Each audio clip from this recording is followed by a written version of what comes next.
We'd like to take this time to thank everyone for joining us right now live over on YouTube Live. Coming up next, this is PopXcast, episode 20, The History of Comics, the Jewish Immigration. Stay tuned. PopX, on your way.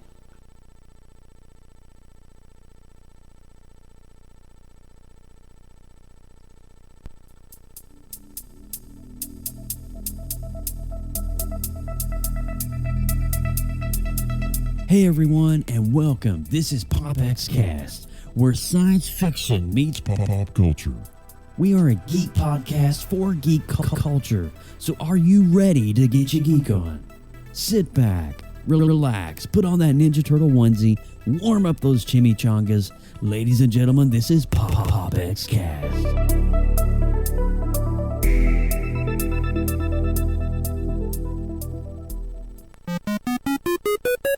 You are listening to PopXcast, where science fiction meets pop culture. Captain's log supplemental. PopXcast.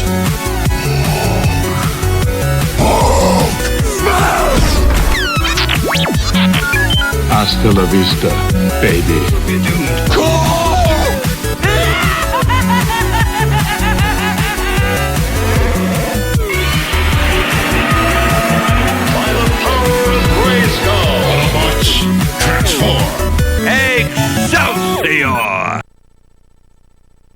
All right, and welcome everyone to episode 20. This is PopXcast, and joining us right here, we got Chris Farrell from Gonna Geek Network. What is up, buddy? How's it going, everyone? Fun to be here tonight. Seriously, stepping up to the plate at the last minute. Talk about hitting the home run, hitting a grand slam. Oh, dude, thank you so much for hanging out with us tonight here on PopX. More like a base on balls if you've got me on the pod. I would consider a balk, but you know. Ooh, I like that one. Nice baseball pull. Oh, you like that one, didn't you? There you go. Yes, I gotta say I'm an Atlanta Braves fan, and but anyway, we're getting off on a tangent. Completely. But, oh man, we in case you're wondering, Austin couldn't be with us this week. He's having some internet. What is the lack of internet? If you're having issues where you don't have lack of internet, lack of Wi-Fi, lack of anything connectivity wise, I don't know. First world problem. I don't know. Hashtag struggle is real. Exactly. I don't know, but all right. So welcome everybody. My name is Joe Burke, and I am your Central Florida seasoned comic book nerd and retro enthusiast. And if you missed last week's episode 19, where we talked about the top 5 comic book movies of all time from our perspective. Now, it's not the top 5 based on any kind of criteria where it's money or whatever. It was just movies that inspired us as your hosts. Be sure to head over now to Google Play and iTunes. Click on that subscribe button and be sure to catch up. And while you're there, be sure to leave us a 5-star rating on the iTunes and Google Play. We would so appreciate that. And you know what? Chris, dude, Gonna Geek Network is representing tonight. I want to take a minute and pause and say thank you to SP and Chris Farrell for all... dude, you guys are freaking awesome sauce. I can't thank you guys enough for being here. Hey, we're happy to help out the podcasting community. We're generally pretty friendly, like to help out where we can, and it's always fun to go and guest on a show that you've watched before but never been on. Oh, yes, look at this. Yeah, well, welcome aboard, and we want to also welcome everybody joining us right now over at popx.live. That's where the YouTube stream is going out, and we have a live chat room set up. So if you guys are interested and you want to join us in real time and chat with us, that is popx.live. And right now, ladies and gents, we are going to move into PopX News. Extra, read all about it. This is PopX News, coming to you live right here on PopXcast.com. All right, so we are recording this on June 19th, and of course, this is Father's Day. Are you a father, Chris? I am not. So you're not a faja? I'm not a faja. You're not a faja? No Austin Powers. No Austin Powers. Well, do you have any pets or anything?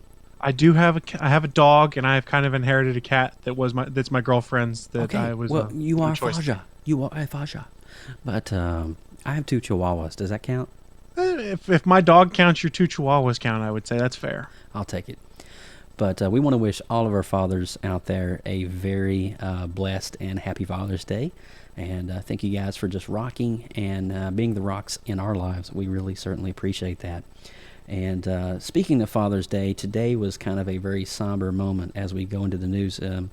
I had a chance today to go down to, as you guys know, Orlando has come under fire the past week with the things that's happened at the Pulse, and everybody knows about it. You've seen it on the news, and my wife and I, we had a chance to go down to the memorial that's set up at Orlando Health, and just kind of walk around and just, you know, be there and support and show our support. I took a couple pictures, and I'm going to share those with you right here. This is the memorial that is set up right now at Orlando, and they're saying that this is the worst crisis to hit since 9/11. It's not in comparison, and you know, in terms of totals and stuff like that, but it was a slaughter. It's sad, and the individual, there is the crosses there as well. There's 49 crosses that are individually marked with pictures and personal writings from people and prayers and just candles and vigils and things like that. It's pretty inspiring, and one thing that really struck me is that in no matter what we face, no matter what turmoil we go through, Orlando or United States or whatever, we are united, and Orlando is united. Hashtag Orlando United. But all right, so I'm going to get off my soapbox on that one, and we're going to head right over into Chris. Did you hear about some sad news coming in today? I did. I was in the middle of a podcast actually recording when the news came in. Well, near the very end of a podcast, and I was just like, "Whoa! I cannot believe this happened." What happened? What, you mind elaborating on that for us a little bit? So, you guys might be familiar with the actor Anton Yelchin, mostly as Chekhov from the Star Trek reboot, but he was also in one of the Terminator movies. One of the most recent Terminator movies. TMZ actually broke the news that he passed away overnight in an automobile accident, where it seems that he, for some reason, had gotten out of his car while it was in neutral, and it rolled into him and pinned him between himself and his mailbox, if I read the article right. Just a fluke freak accident. Wow. And it's just, wow. It's been a tough year for actors and celebrities this year. I mean, just with everything that's going on, and I'm getting ready to do the podcast, and my co-host over here, Mike, who handles my slides, he sent me this. He's like, "Did you see this?" And I'm like, and I had just come back from downtown Orlando because I haven't been on any social media, and I saw that. I'm like, really? No. Yeah. You know, it's just like we've been hammered this year with between celebrities and just everything that's going on. Another little piece of my heart chipped away, and he was literally on his way to stardom in the role, as not just on Star Trek, but beyond that, no pun intended, but I mean, it was just amazing what career he had set before him.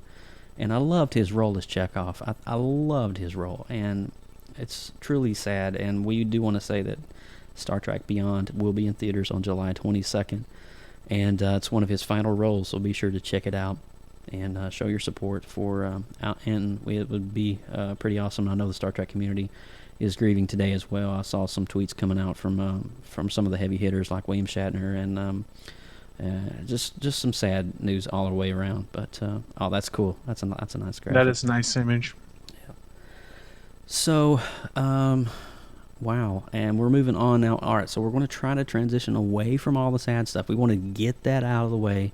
Raise my spirits. Raise your spirits. Well, I'm going to raise your spirits, and I'm going to raise you an ecto cooler. Oh, I'm so jealous.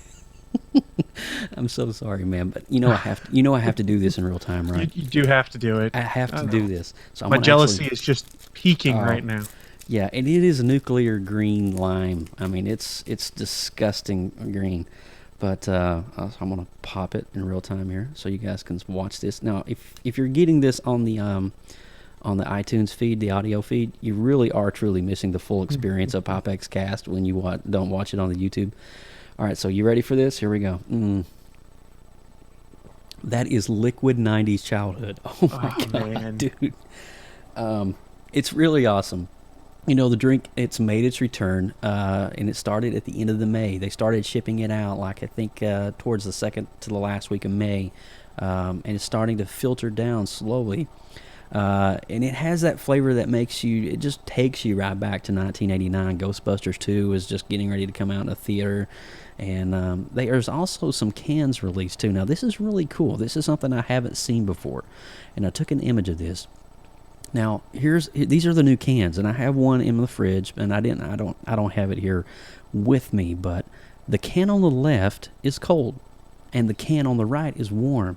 So they have used heat sensitive ink on the can. Is that not freaking awesome, dude? That is so cool. I mean, those are so hard to find at this point, though. I've seen a bunch of eBay scalpers selling the cans, but I have not seen any of them in store myself yet. Yeah, they're ridiculously expensive on eBay right now. And oh, yeah. They're selling 10 packs for like $40 a piece, and that is ridiculous. Yeah, I love my childhood, but not enough to pay $40 for a 10-pack of High C. But I digress. So we do want to let you guys know. Now, if you want some liquid childhood, and that's what we're calling it, because that's seriously, that it takes me back to a good time in my life. You don't have to look any further. We have a really cool link set up for you, and it's bit.ly, it's bit.ly/PopX Ecto Cooler. Now, if you go to this link, and this is a link coming from the people who fan-funded this to come back, it's updated daily with shipments and where to find it and where to get it, how much it costs. I mean, it's amazing, and that's where I was able to find these, thanks to this link. And that link again is bit.ly, bit.ly/PopX Ecto Cooler. So if you want to get some liquid childhood, head over there and just dive on in. So, Chris, you got some CW news lined up for us, do you not? That is correct. The CW has announced the fall premiere dates for their DC shows, and in typical CW fashion, they don't care about starting in September. They're going to start in October this time again, which is always good. Gives you a break, lets you watch all the other stuff.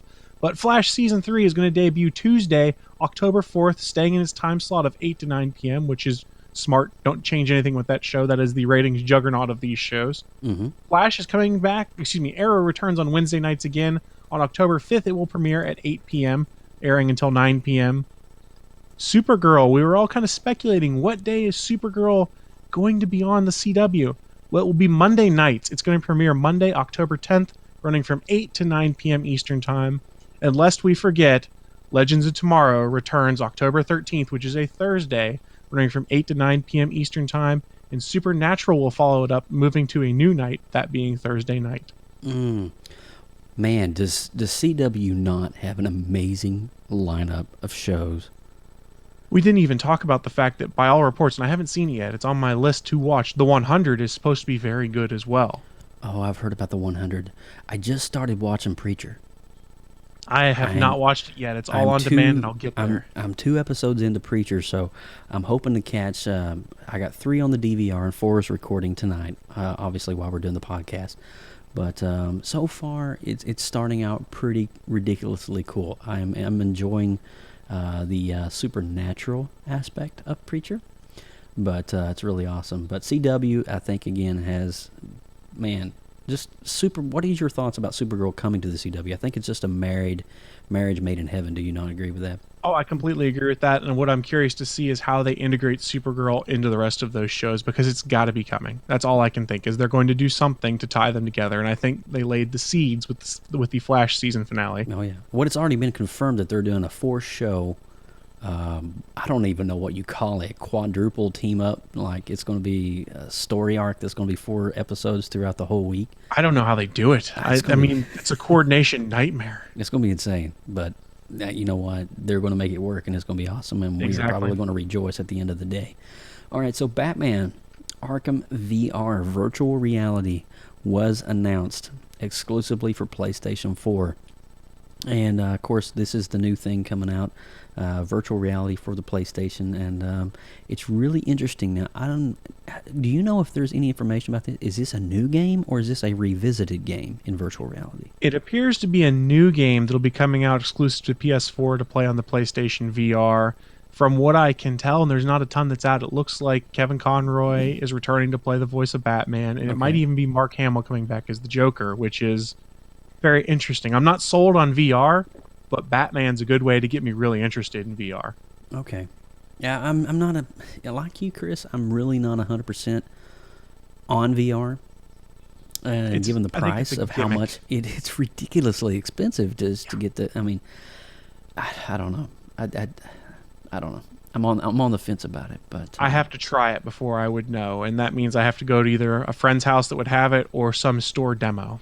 Yeah, and then I would make my final decision. I have to try it before I act. Yeah. Exactly. Yeah. So what do we have about Spider-Man? What's going on with Spider-Man? So there is a Spider-Man game coming exclusive to PS4. It was debuted during Sony's E3 press conference Monday night. It looks absolutely fabulous. The graphics are awesome. The fighting style and gameplay looks almost like it's Arkham inspired. The studio that's behind it, I'm having a complete brain fart and can't remember the studio, has done the Infamous games, I believe, for Sony already. So they have a track history. What's really interesting is this is not tied into like the MCU or the current comics, but it is a Peter Parker who is an experienced crime fighter. Very interesting. It has me almost wanting a PS4, and I'm an Xbox gamer. I'm very conflicted. See, I'm PS4. I'm so sorry. Oh, there's nothing to apologize for. They're almost the same, but then They you are. get an exclusive like They're this, and you're like, oh, I chose Well, poorly. Do you know what, though? I was watching the trailer, and it reminded me of a game that we've already seen before. It kind of reminds me a little bit of the Arkham series, I can see where it. he's given some abilities, he's given some tasks, he's got to go throughout New York. It kind of felt like, okay, so it's Spider-Man, but kind of on an Arkham format. It kind of the way I felt it and interpreted it.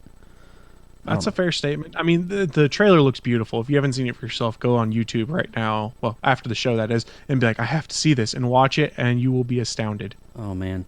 So, well, we're moving forward with the news. We got so much news this week. It's been crazy. There's a ton.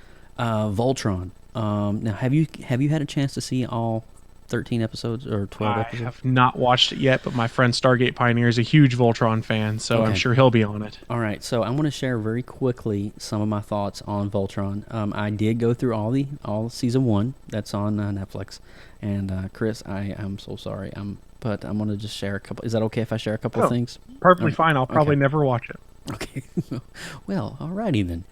But the animation is gorgeous. The storyline and the character build-up in the first few episodes is great.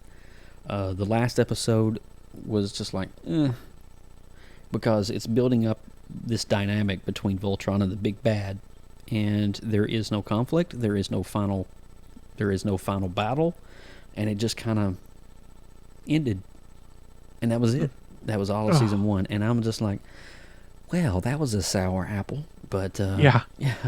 you know, it was interesting though, because it has great potential, and I hope it does come back for a season 2. But right now, I'm just watch it, and you'll make your own opinions about it. It's Netflix. They like to keep things ongoing. They don't necessarily have to be ratings juggernauts. I know, right? So what do we got about Todd McFarlane? I saw he's in the news this week as well. So Todd McFarlane's talked about it for a while, that he's wanted to go back to the world of Spawn on film. Well, he said he has just wrapped up a new 140-page script he's been working on since back in March. He wants it to be an R-rated flick that is more of a horror film than a traditional superhero flick. Interesting. Wow, I really like that. I kind of like the fact. I mean, Todd McFarlane's Spawn. We all know Spawn. If you've never seen the original movie, you need to go watch it. It's pretty awesome sauce, I think. I think any comic book fan would appreciate it. But some of the graphics you can tell are very dated. Yes. Having said that, seeing a Spawn rebirth in today's environment and today's CGI and capability with all that we have, I think it would be an amazing feat and would look beautiful on screen. So I would definitely be 2 thumbs up for that one. And we also want to mention too, in terms of film, Guardians of the Galaxy Volume 2 this past week wrapped up production in Georgia. Man, I have been seeing like Sylvester Stallone. I've been seeing all these guys like coming in and out of the studio, and I'm like, what in the world have they got in store for us? It's going to be a crazy ride. It's going to be a wild ride, and I trust the entire team they've got there working on this. I can't wait. Oh man, that's going to be awesome. Guardians of the Galaxy 2. I think it drops next summer, right? Like May 2017? I believe you're correct. Yeah. Marvel shuffled some movies around, but I don't think that was one of them. Yep. I think they kept that one right in space. But also, we want to say too that we have a brand new vigilante coming to Arrow. I know we're going back to CW, but we have Jason Segura is coming on for the DC Comics anti-hero known as Vigilante. He has been cast as a role, and he is going to be, I don't know if he's going to be the big bad or just an anti-counterpart to Arrow in Season 5. Only time will tell, so we'll see about that. And we have one more CW News article, don't we? That we do. This was interesting. It came out late last week, and it is that actor Tyler Hoechlin, who you might know mostly from Teen Wolf recently, has been cast to play the iconic role, Superman, on this upcoming season of Supergirl. I think he's got the pretty good look to be Clark Kent. He's got the jowls. Look at that. Yeah. He's got that masculine iron chin, man. He's got the chin. Well, I think that's a good casting call. I think that he'll be a great addition to Supergirl, and finally we get to see Kal-El on It'll Supergirl. Be good. So that's going to be awesome, and I can't wait to see what dynamic. And it's really going to beef up that show big time, and rating-wise and storyline-wise when they bring him in. And also we have Finding Dory came out this week as well. I have yet to go see it, but it's going to be an awesome movie. I know Mike took his kids to go see Finding Dory this week, and he said it was really great, and it got a 95% rating over in Rotten Tomatoes. Now, I'm not a big fan of Rotten Tomatoes, but I did take a quick glance just to kind of see where it was at, and I was like, wow, I'm going to go watch it. I think I'm going to go check it out. I may go check it out this week. Catch a matinee of it. And lastly, on the old movie list here, we have Independence Day Resurgence coming into theaters this week, June 24th. It's going to be awesome. It's going to be boom sauce, and I'm really excited. Are you excited for Independence Day? I have been looking forward to this since they announced it. I cannot wait to see what happens. I'll be rewatching the original Independence Day probably Thursday night after work. Awesome. Yeah, I'm going to probably do the same thing. Probably just catch up on it, get the storyline and everything. And get on in there.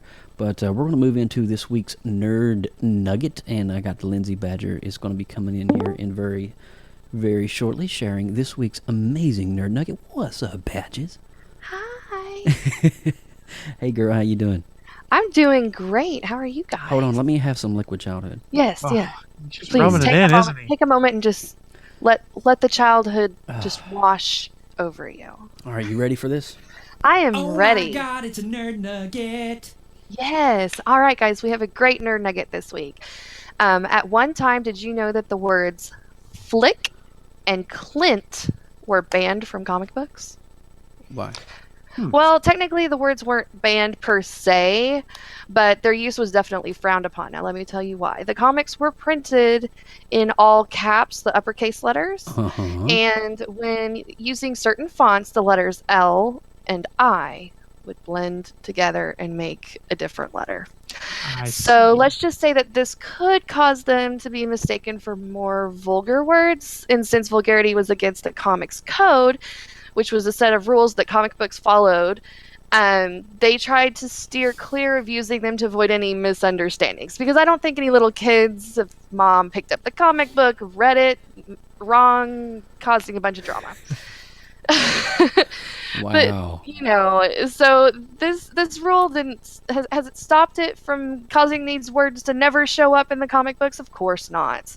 In 1969, Marvel actually introduced the comic code approved introduction of Hawkeye, and we all know that his name is Clint Barton. So of course this is not like I said, a set in stone rule, but they just try to avoid it for that reason.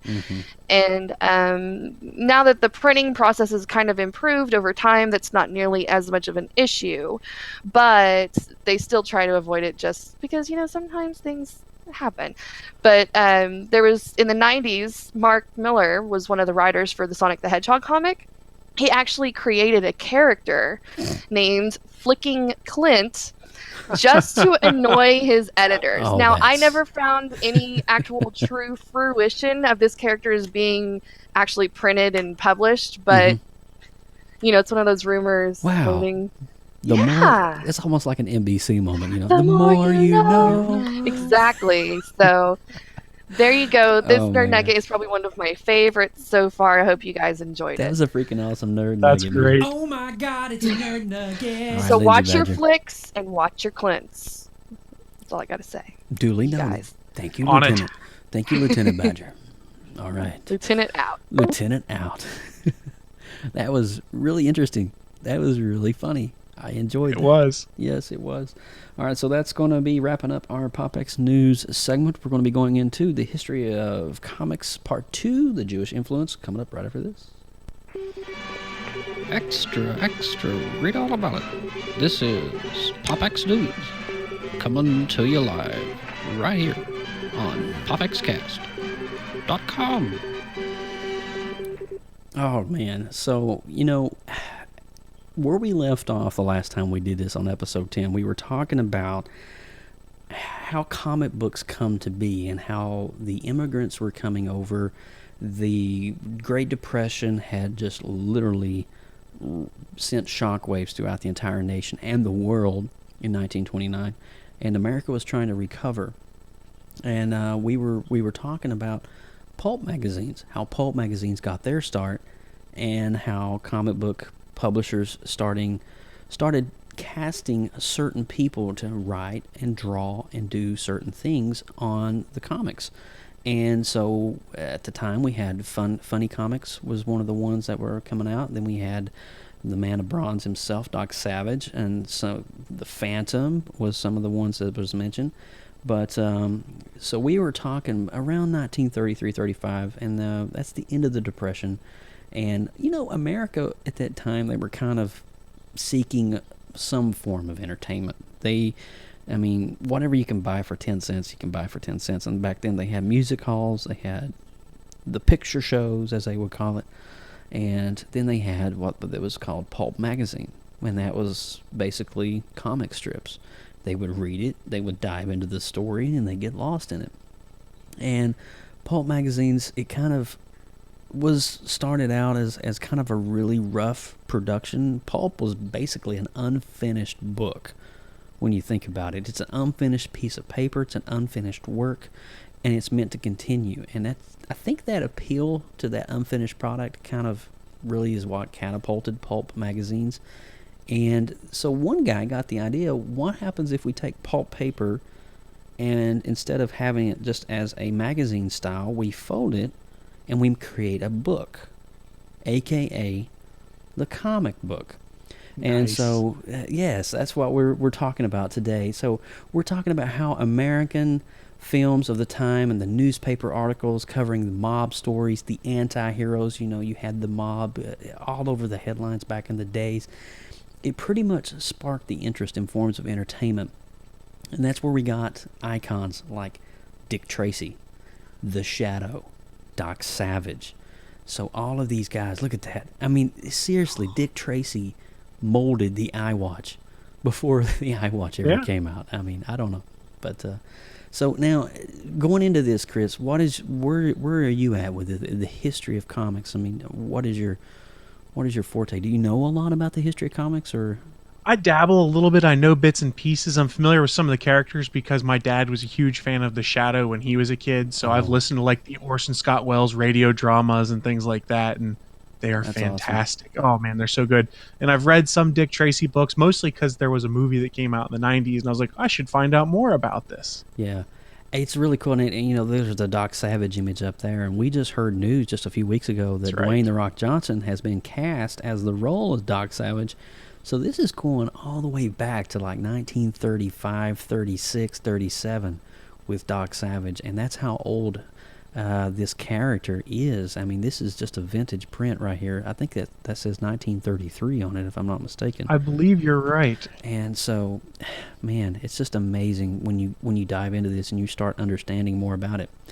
But today we're going to actually be talking about the Jewish influence of comic book history, how the Jewish immigrants came to be. Now, do you know that who the true names are behind the masters of created such icons as we know today? Do you know anything about those guys? Siegel and Shuster we're talking about? Siegel and Shuster, that's there one. We go. I know bits and pieces. Okay, so here, let's dive into this. In June 1938, it was pretty much after America was still gripped and recovering from the Depression, and basically getting ready to go into war with Adolf Hitler, and the world needed some form of entertainment. They needed some symbol to rally behind, some icon that they could go all in for, and that was not prevalent at the time. And so Jerry Siegel and Joe Shuster, they met each other at a high school, at Glenville High School, just outside of Cleveland, and they met around age 16. And these two guys, their coming together was one of those things that was history in the making, because what they would create would form a mythology out of their thinking that is still hitting theaters and comics and shelves today. So, Sons of Immigrants, these two friends, they began work in 1933 on an unfinished comic book called The Reign of Superman. Now, The Reign of Superman is interesting, Chris, because it's a short story. And as you see it there, it's just a really quick story about a scientist who finds a homeless man. He gives him psychic powers, and then he's going through life, and he doesn't want to have these psychic powers, and then he becomes... He somehow gives them back. There's the story. You can actually find this script online if you want to read it. But that was the first rendition of the word Superman from Siegel. Very different than what we think of when you hear Superman today. Yes, it's not necessarily the Man of Steel when you think about it. But in like all things, there has to be a form, a foundation, something to start on. And this was... They had a short story, but none of what's in this story, aside probably a Lex Luthor-looking figure, transcended into what we call modern day. But moving along with this, this was a short story, obviously, and at the time, comic hits like Little Orphan Annie and Dick Tracy, those kind of names made legitimate careers in the comic industry and pretty much catapulted, because everybody was reading the newspaper and they were seeing what was going on with the mob up in Chicago and Prohibition and all this stuff. And then you get Dick Tracy coming on here with his entertaining stories about infiltrating the mob and bringing justice and peace and order to everything. And the American people was rallying behind these names, and it made comic book creating and drawing, story writing a legitimate career. But after, kind of being turned down time and time again, Joe Shuster and Siegel, they went back pretty much into their homes and started rethinking the whole process, reworking things, and coming up and molding and shaping the story, and pretty much crafting the abilities ultimately that would shape the future of pop culture today as we know it. Now, Chris, do you want to take over for a little bit and share some information about Siegel and Shuster's humble beginnings? Sure, we can do that. So they began working for a company called Fun Comics back in 1936, but they were still working on their top secret project, kind of in secret, in private. Then in 1938, Detective Comics Incorporated, might sound familiar if you think about it, they're looking for a new breakout character to launch their Action Comics line, another title that might sound familiar if you read the current DC books today. So that's when Siegel and Shuster made the jump, and then Action Comics #1 with Superman was born. And here's an interesting fact. The character rights for Superman were sold for just $120, with the stipulation they'd be able to write the stories once they were published. $120 for Superman? That might be why the families of Siegel and Shuster have sued a few different times in the modern day. I mean, but you think about it, though. Back in the day, when you created a pop culture icon, or you created, well, we call it pop culture icon, but when you created a character and you wanted to go to print with the character to a company, you had to sell the name, the exclusive, everything, the story, the whole thing to that company. And you're lucky if your name even gets mentioned alongside that character. Exactly. Just look at the whole issue with Batman and Bill Finger finally getting his... Bill Finger and Bob Kane, yeah. Yep. Everybody heard Bob Kane. Yeah, everyone knows Bob Kane, but it wasn't until recently people went, oh yeah, Bill Finger was involved too, and there was a fan movement behind a lot of that too. And that's why, in fact, I believe it's Batman v Superman. Bill Finger is actually shown in the credits for the first time in a Batman movie. Really? That's, if I recall correctly, this was the first one that he was actually given credit for Batman. It was by Bob Kane and Bill Finger. Rightly so. It's about darn times, all I can say. It is about darn time. All right. So let's go back to Superman, though. Yeah. He was more than a hero to the Jewish immigrants who at the time were fleeing Nazi Germany. They found refuge in North America, and many immigrants, such as Siegel and Shuster, took to writing art and comics. Superman's backstory parallels that of biblical Moses. They were both raised by non-Jewish families and ultimately acquired superhuman powers to save their race from peril. Much like Moses, Superman was orphaned at birth and then became a savior to an otherwise ailing people. Another Jewish influence of Superman is the letter, I'm going to mispronounce this, Lamed? Joe, if you can. Lamed.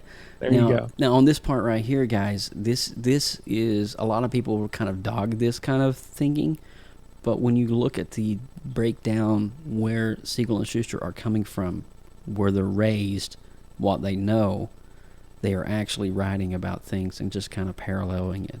So when you see, this is actually the symbolic symbol for Lamed. Now, what does that look like, Chris? Looks very much like the S we see on the chest if you twist things up a little bit. Yes, look at that. And if you just make it into a modern S and call it Superman, it still has, okay.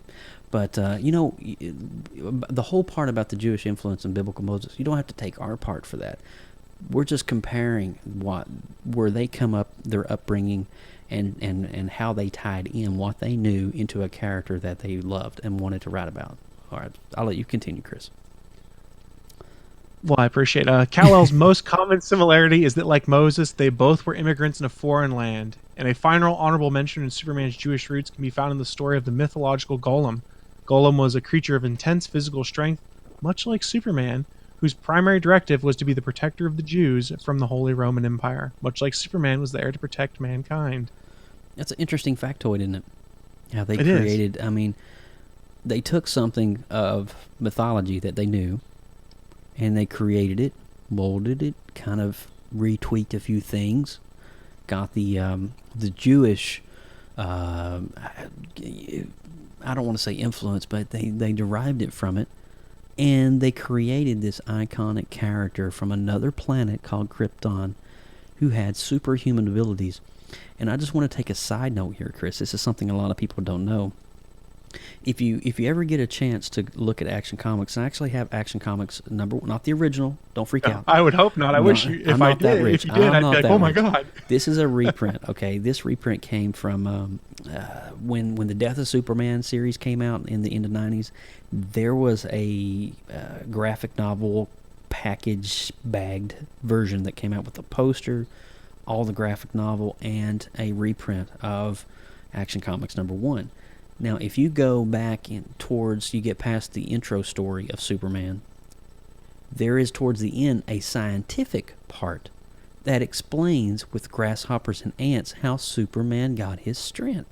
So they wanted people to believe in this character. They wanted people to associate with Superman and believe that he is real and someone that they, as a community, could get behind. And especially with World War II coming on and the Jews literally fleeing by the boatloads coming. I think we have some pictures of that as well from the Jewish. There we got the Jewish immigration, some of the Jews fleeing Nazi Germany and trying to come over here to America to try to just start anew, trying to help rebuild America from the Depression, from the ashes of the Depression. And most of them started in the industry of print. And it's a really interesting factoid that a lot of people don't know. And so when America was rallying behind Superman, at this time, everybody was big into science. They wanted scientific fact. They wanted scientific data. It was the scientific explosion in the 30s. So what did Siegel and Shuster do? They had 2 pages designated for the science of Superman. That's cool. In Action Comics number 1. So I just wanted to throw that out there for you as well. So if you want to go ahead real quick, if anyone wants to read Action Comics number 1 for themselves, I'm pretty sure it's available on Comixology to download and read. It is available. Yeah, and I think it's just like $1 or something like that. $1 or $1.99, nothing like terrible. That. Yeah, and it's definitely one that you do want to have to read. Oh, yeah. It's awesome. And Batman number 1, which we'll get to in a minute. Yes. So you want to tell us a little bit about some of the real names and stuff like that? Sure. If you're a fan of Superman, you probably already know his real name is Kal-El. He's the son of Jor-El. The suffix El, of course, means of God in Hebrew, with Kal-El defined by some as the voice of God. Before Krypton's doom, Kal-El's parents put him into a Moses-like basket, sending him down the Nile of intergalactic space until he landed safely on Earth. Isn't that in wonderful? Smallville, Kansas. Isn't that is great? That is kind of cool, isn't it? It's amazing. It's so many parallels, and Yeah. it's really cool when you start breaking it down and you see truly how Siegel and Shuster derived the character of Superman. So that's Superman, all right. That's Detective Comics. That's the beginning of their creation. You saw the reign of Superman, and then you saw they were trying so hard to get this guy printed, and then finally Detective Comics, which is a new startup company, said, all right, we'll buy your guy, but we're going to give you $120, and that's pretty much it. And so they got to do several issues and several storylines, and then other artists took it over, and DC kept the brand. And Siegel and Shuster was slowly kind of just fading out, and nobody really remembered the name until now, Right. in modern day pop culture. But so let's switch the tide, Chris, as we should say. Let's and go let's for it. go to Timely Comics. Ooh. Do you know anything about Timely Comics? I do. It's where one Stan Lee worked at one point, if I recall Yeah, it is correct. correct. Mr. Stanley Martin Lieber. You guys may know him as the father of Marvel Comics. But he was born December 28th, 1922 in New York City. And here in the good old U.S. of A. in an apartment in his Romanian-born Jewish immigrant parents' home. He, man, he didn't even have to go to the hospital. He was born in the apartment. They just did it old school back in those days, didn't they? They sure did, man. Poor Stanley. His father, he was trained as a dress cutter. Now, that is pretty much a tailor, for those who are interested in that's the proper term. He worked only sporadically after the Great Depression, and the family, they were forced to pretty much be on the move most of their life, trying to find work and trying to make ends meet. And but by the time Lieber was in his teens, we're talking about Stan Lee here, by the way, the family was living in a one-bedroom apartment at 1720 University Avenue in the Bronx. And it's still there today, if I'm not mistaken. Oh, wow. Yeah. In his youth, Lee enjoyed writing and entertained dreams of one day writing and drawing the great American novel. Now, I've heard him say that many times in his interviews. I just wanted to create the great American epic story, the great American novel. And Mark Twain, I mean, we're talking about, Stan Lee was an old soul. And he read about Mark Twain, he read about the Underground Railroad, these were the people that inspired him. That's what he meant by the great American story. And this is his picture right here when he was 19 years old and become chief editor at Timely Comics. Look how young Mr. Stanley is. Wow. Yeah. He looks nothing like he does today. Take No. away the glasses and the mustache. I'm like, who is this? No, age has done him well, though. He's It got has. those iconic glasses, and I wouldn't imagine him any other way. No. But with the help of his uncle Robbie Solomon, Stan Lee became an assistant in 1938 at the new Timely Comics, quote unquote. And there was a division of a pulp magazine comic book publisher company by Martin Goodman's company. And so Martin Goodman had a pulp magazine company. We established that earlier. And then at the time, Lieber would he really kind of had a lackluster job. He would refill inkwells, grab the mail, get the lunches, and do kind of sweep the floors, do cleanup while the artists were drawing away. Not a pretty lackluster job, to say the least. Starting Not what you think of when you think of Stan the Man. No. But he also they started seeing him more in the office, and they asked him, well, will you start proofreading things? And he said, okay, well, I'll do that. And so he started erasing the pencils from the inks, helping them out, helping progress the production of the material. And so they saw that, and so following his dream to be a writer, young Stanley Martin Lieber made his comic book debut with the text filler, Captain America Foils the Traitor's Revenge, in Captain America Comics number 3. And that was so exclusive story written by Stan Lee. So that was Stan Lee's original role coming into Timely Comics. Not even Marvel yet. Not even Marvel, but he wrote for Captain America. Pretty crazy, isn't it? That's awesome, though. Yeah. A lot of history here, guys, and we definitely want to thank you guys so much for tuning in and just listening as we're breaking down the whole history of the Jewish influence. And I hope you guys are enjoying this as much as we are. It's something cool. It's really interesting. We need to be sometimes reminded of where we come from so we can see where we're going. And that's kind of one of the cool things that we're doing here is we're reminding you of DC Comics. We're reminding you of Marvel Comics' awesome history and awesome legacies that they left behind. And just where we are today with everything going on with the silver screen and everything that's happening around us with the whole geek culture just popping right now. We want to give you some insight about that. So getting back here, do you want to take over for me a little bit, Chris? Sure. When Simon and his creative partner Jack Kirby left late in 1941 because of a dispute with Goodman, the 30-year-old publisher installed Stan Lee, just under 19 years old, as the interim editor of Timely Comics. He spent most of the 40s being enlisted in the United States Army, though, repairing communications equipment and writing training manuals. More writing credit for Stan Lee. Nobody's going to think about that one. Yeah, and he was, look at him, there he is in his uniform. He was also one of only 9 with the title of playwright. But after World War II, Stan Lee returned to what was now Atlas Comics, where he wrote romance, western, and science fiction stories.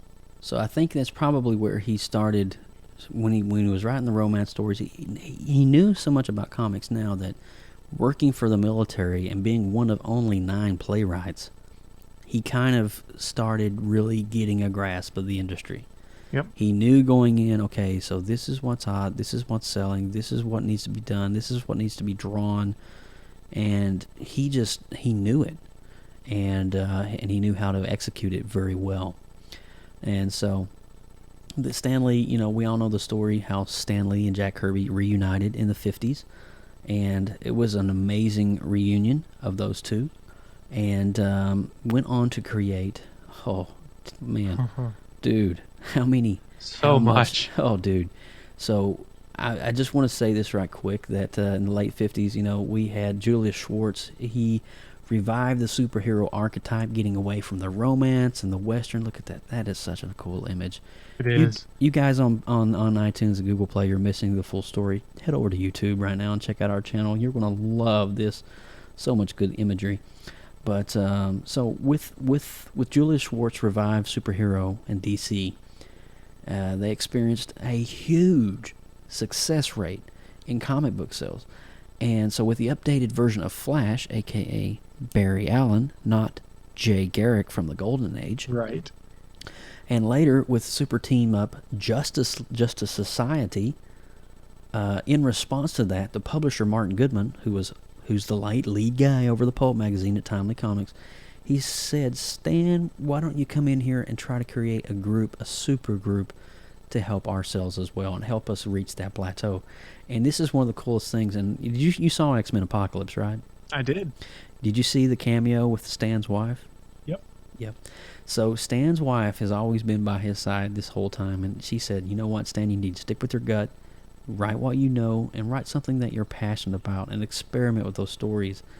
And luckily, had not Stan taken his wife's advice at this point, we may not have had a Marvel Comics.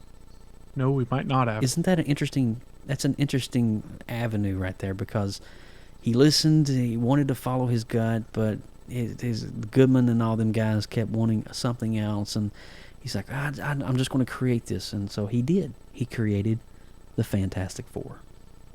Marvel's first family. Marvel's first family. And he had the inker, Mr. Jack Kirby, coming on board with doing some amazing artwork back in the day. I'm a huge fan of Jack Kirby's artwork. I think the combination of Stan Lee's writing and Jack Kirby's artwork, it was a marriage made in heaven. And it was really cool to see. I've never read the first Fantastic Four, but I need to at some point in my life. But Kirby also, he was raised a conservative Jew as well, in case you guys didn't know this. In his early childhood, he had roots into his immigrant heritage as well, and this kindred relationship with Lee and Kirby would spawn some of the most iconic characters in pop culture history, including Chris. Oh, man. Spider-Man, which you X-Men. might be seeing on my microphone right here. The X-Men, Silver Surfer, Incredible Hulk, the Mighty Thor, Black Panther, Doctor Doom, the Iron Man, Hercules, The Inhumans, Namor the Submariner, Captain Marvel, Hawkeye, as we heard about earlier, Ant-Man, She-Hulk, Black Widow, the Spy Supreme Nick Fury, Magneto, Doctor Strange, the Daredevil. and of course, the Avengers. And there's so many other sub-villains and heroes that goes along with that, and that is just a tip of the iceberg when it comes to Lee and Kirby's creations at Marvel. And so, of course, Timely Comics faded, and Marvel Comics was born, and Stan Lee was pretty much the pilot of that ship the entire Yes, time. sir. So, we've talked a lot about Superman. We've talked about Stan Lee and his Jewish roots as well as an immigrant coming up in New York. What about Batman, Chris? What can you tell us about Batman? So we touched on earlier, Batman was created by Bob Kane and Bill Finger, whose parents also were Jewish immigrants, and both were seeking breakout roles in the comic book business. You might have known Bill Finger, though, because he wrote many of the original 1940s Green Lantern stories after co-creating the original Green Lantern, who we know as Alan Scott. He would go on to contribute to the development of numerous other comic book series.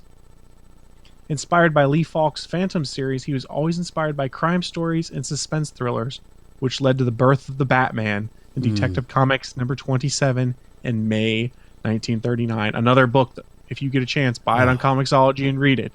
It's awesome. It is awesome. And, you know, the reason why, Chris, we're doing this episode tonight is we want people to know and dive into the history of Superman, dive into the history of the Fantastic Four and Batman.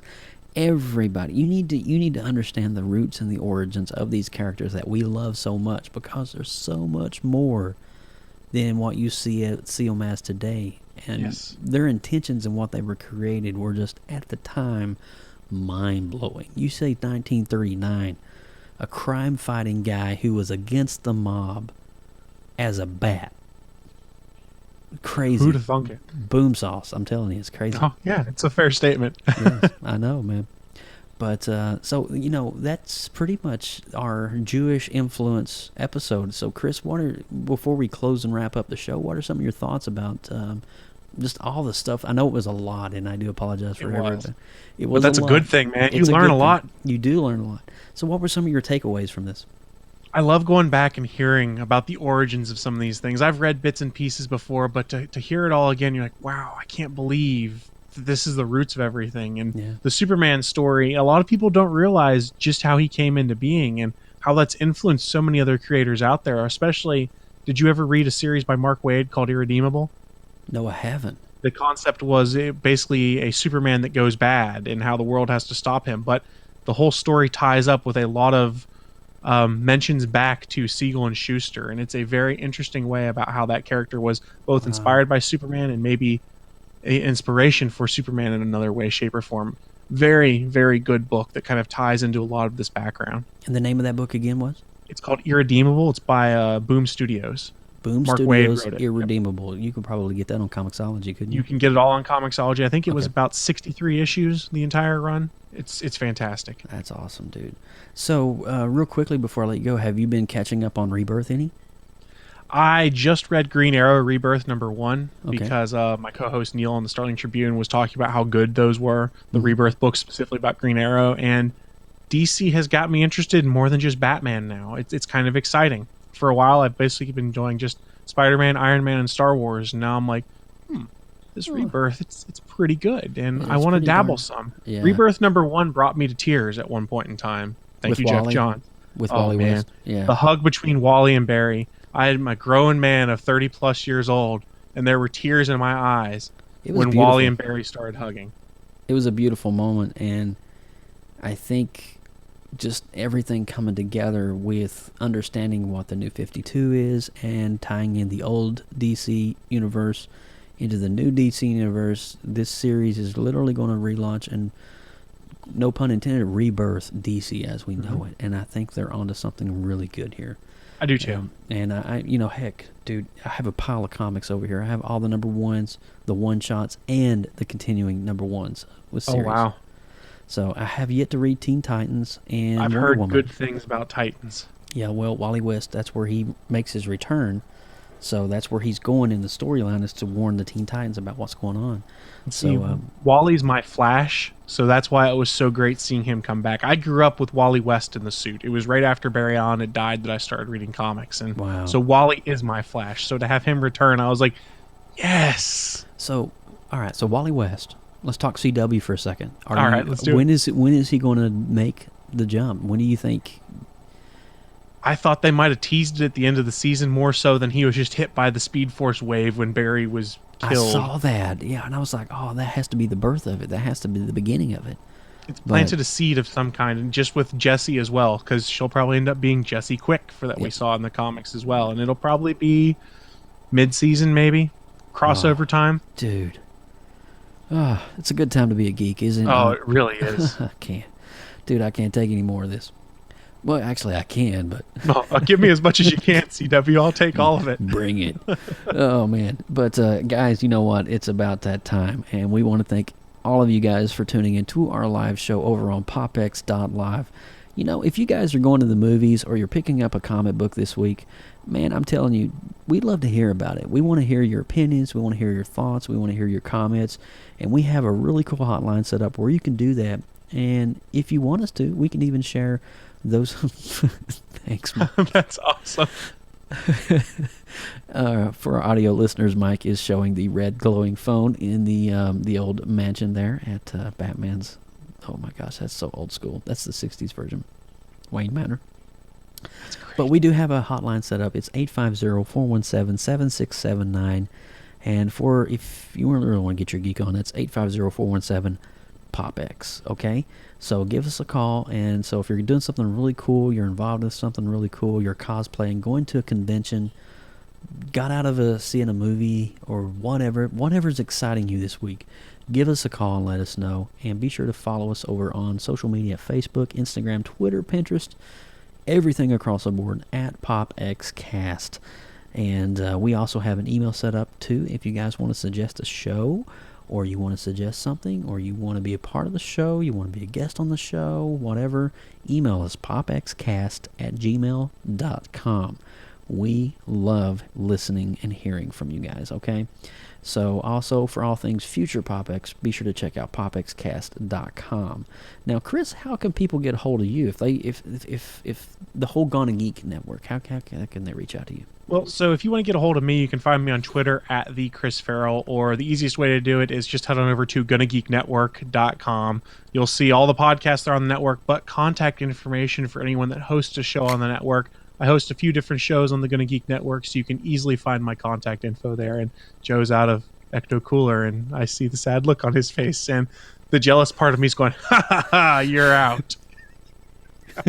Blast you.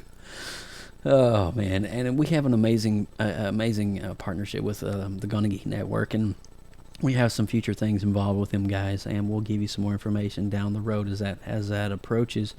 But it could be a marriage made in heaven. We'll see what happens. But and I, of course, am Joe Burke. You can catch me over on the Instagrams and the Twitters and the Facebooks and everything at RotCav. That's ROTCAV.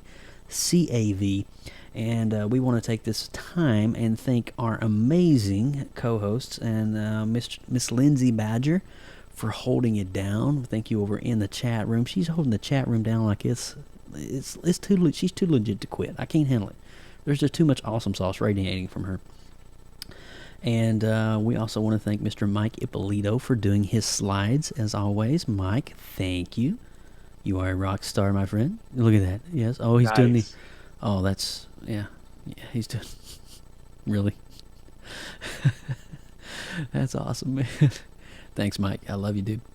So stay tuned next week. Next week, number 21, we are going to be having on here Homeworld Arts, and he is he's going to be on here live. That is a video game developer. It's an indie pixel 8-bit game developer, and he has several games on the iOS and Google Play stores. So join us next week for that. It's going to be awesome. We're going to have Adam on here, and we're going to be talking to him about how to get started in the business and what inspires him to create 8-bit pixel video games, which is kind of cool and retro.